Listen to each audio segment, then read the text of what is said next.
Ma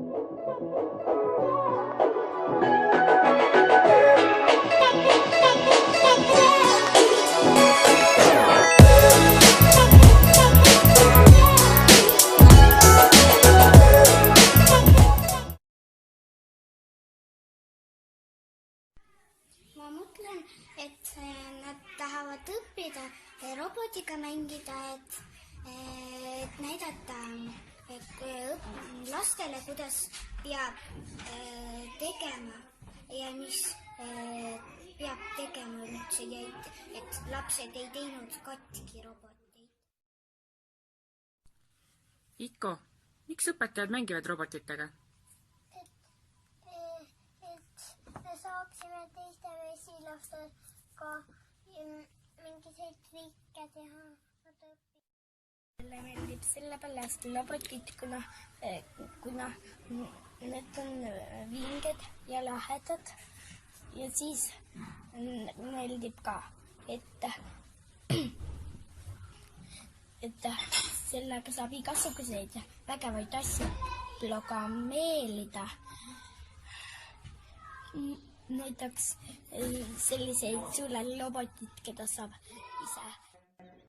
Sellepärast, et mõndade õpetajatele meeldib ja mõnda suured inimesed käivad koolides ja kui nad käivad, siis seal ka mängitakse robotid. Meil näiteks võib teha öökulliroboteid, robotkäed, robotinimesed, igasugused tüübid. Meil näiteks võib teha öökulliroboteid, robotkäed, robotinimesed, igasugused tüübid. Me robotikatega mängime ja vahepeal me võime niimoodi mängida, et seal on niisugused asjad ja me sõidame nendega. Ja erinevad robotid on maailmas olemas, näiteks Beebotid, Bluebotid, igasugused botid on, aga esmalt sa ei tohi neid katki teha, sest kui sa katki teed, ei saa sa pead uued ehitama. Siis õpetajad õpivad nendega mängida. Itko, kes see su kõrval on? Panda. Ta on panda. Mis asi ta on? Robot. Aga kus sa sõid selle? Kes see Liina on?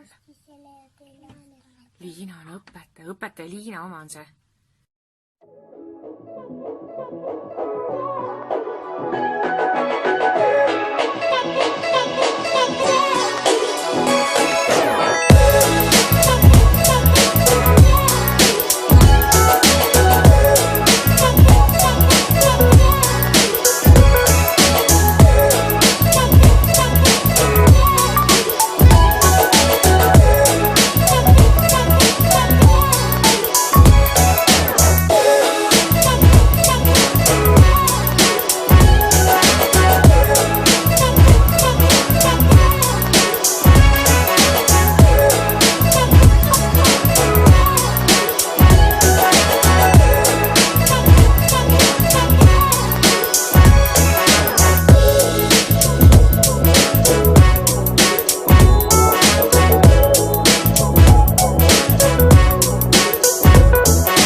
Nutilõuna toimub 2 korda kuus.